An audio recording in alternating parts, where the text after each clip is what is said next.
It was Friday evening, the end of a long, busy day, culminating a long, busy week. And my friend and I were at the end of a long, busy street, stuck in traffic. Suddenly, there was an opening. And in the usual Nairobi traffic madness, every Tom, Dick, and Harry drove past us, but using the wrong side of the road. Come on, Stanley, follow them. After all, no one is watching. Contest chair, fellow Toastmasters. When was the last time you came under so much pressure to do something wrong, just since no one was watching? I am here to share a formula I have found that shows that how you respond to such a moment could portend the solutions to all the problems that we deliver our society, our country, and the world at large. Let me start with my country, Kenya. Can all Kenyans on the call say, "I"? Now, Kenya is known for beautiful safaris, world record-breaking marathoners, the innovative M-Pesa, corruption. Okay, scratch that. But seriously, Kenya loses $1 billion Kenyan shillings to corruption every day.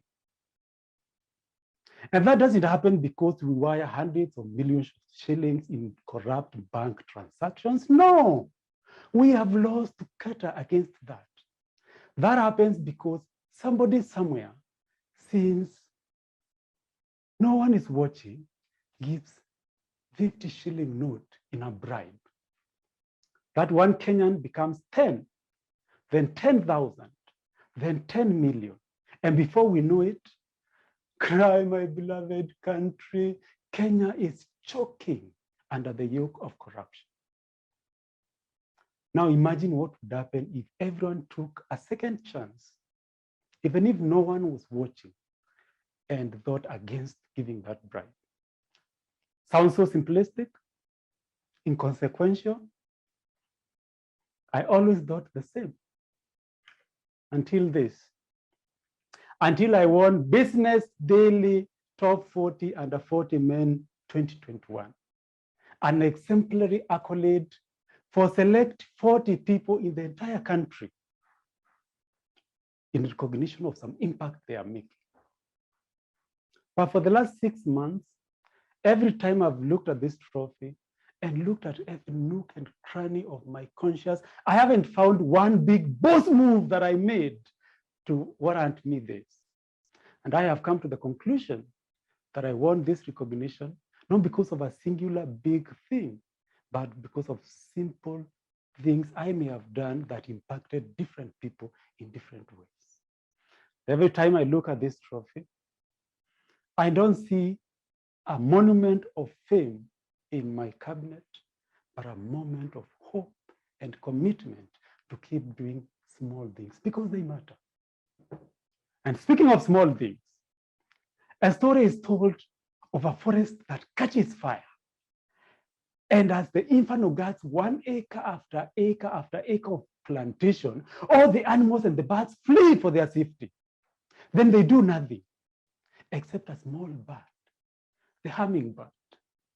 The hummingbird flies to a nearby lake, dips itself in water, flies back, and flips its wing to drop droplets of water in an effort to quench or put out the fire. Of course, the buffaloes, the elephants, and giraffes make mockery of the hummingbird. Oh, ho, ho, ho, ho.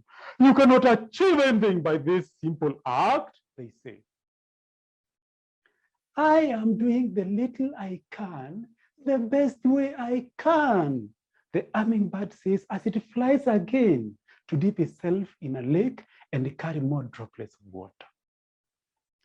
Doing the little we can, the best way we can, is what we are called upon to do today, even when no one is watching, because that is the moment when someone is watching. That someone is our subconscious mind.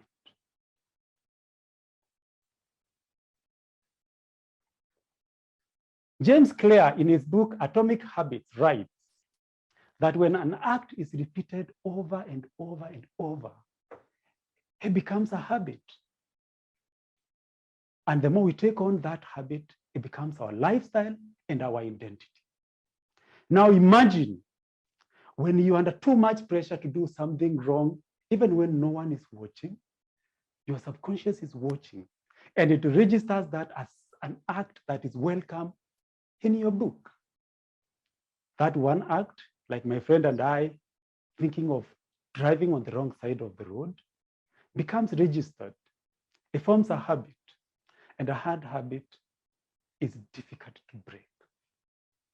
Now, the beauty of all this is the moment we stand our ground, despite temptation, and do the right thing, however small, then that also gets registered in our subconscious.